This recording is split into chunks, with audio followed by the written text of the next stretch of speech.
It's 2 a.m., and you're replaying a conversation from 3 days ago, again. You know how it ended. You were there, but your brain insists. One more pass, one more angle, one more version where you finally say the right thing. Here's the strange part. Your brain isn't trying to torture you. It thinks it's helping, because overthinking isn't a personality trait. It's a response style, a specific habit your mind runs whenever your mood dips. It has a name. It has a map. It has a paper trail going back to 1991.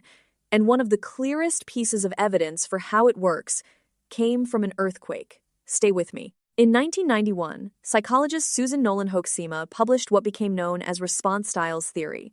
Her idea was deceptively simple. When you feel bad, what you do next matters more than the bad feeling itself. Some people distract themselves.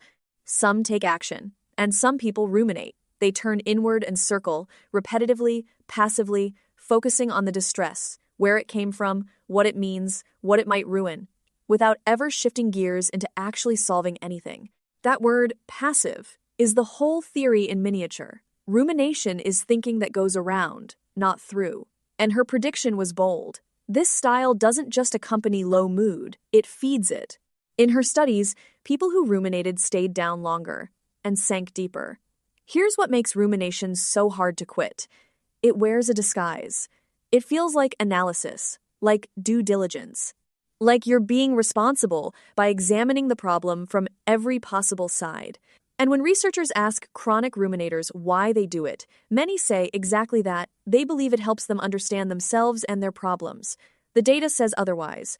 In a series of studies, Sonia Lyubomirsky and Nolen-Hoeksema found that when people in a low mood ruminated, they got worse at problem solving. They generated less effective solutions, felt less confident in them, and became less likely to actually carry them out. Read that again. The mental activity that feels like solving measurably blocks solving. So how do you prove overthinking actually causes the misery, instead of just tagging along with it? Sometimes nature runs the experiment for you. In October 1989, the Loma Prieta earthquake hit the San Francisco Bay Area, and by pure coincidence, Nolen-Hoeksema and Janae Morrow had already measured a group of students' moods and thinking styles days before the quake. So they went back. Students who scored high on rumination before the disaster showed more symptoms of depression 10 days after it and were still elevated 7 weeks later. Same earthquake, same stress, different response style, different outcome. And in the lab, the effect shows up on demand. In induction studies, people in a sad mood spent about 8 minutes either focusing inward on themselves and their feelings or outward on neutral things. 8 minutes of rumination kept them stuck. 8 minutes of distraction measurably lifted them. This work even speaks to one of psychology's most persistent puzzles: why depression is diagnosed roughly twice as often in women. Nolen-Hoeksema's research suggested that a ruminative response style, more strongly socialized in women, explains part of that gap. Now, before you swear off looking inward entirely, there's a twist. In 2003, researchers reanalyzed the standard rumination questionnaire and discovered it had been measuring 2 different things all along. The first, brooding.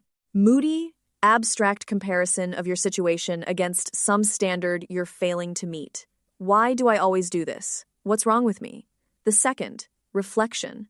A deliberate, concrete turn inward to understand and work the problem. What exactly happened? What's one thing I could change? Brooding is the toxic ingredient, the component that predicts staying depressed. Reflection is far more benign, and may even help over time. So the question was never whether you examine your own mind. It's the shape of the question you ask when you get there. Abstract why questions spiral. Concrete what and how questions move. So what actually works? The research points to a sequence, not a single trick. First, interrupt first. You cannot out-argue a loop from inside it. Those lab studies showed that even a few minutes of genuine distraction, something absorbing and external, loosens the loop's grip enough for clearer thinking. That's not avoidance. That's a circuit breaker. Second, swap the question. Catch the abstract, why am I like this? And translate it into a concrete, what's one thing I can do about it in the next hour? Same topic, different processing mode. That shift is the core of rumination-focused CBT. Third, get distance.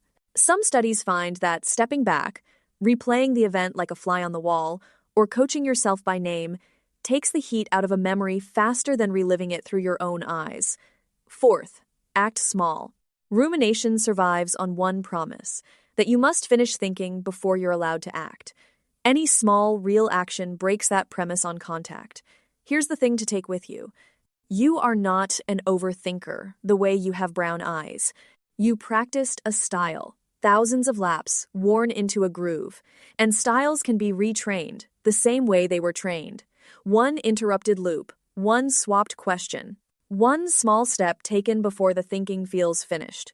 The loop only ever had one power, the promise that one more lap would finally solve it. It was never going to. A step will. If you want the actual science of your mind, one idea at a time, no hype, subscribe. Clay and I will be here.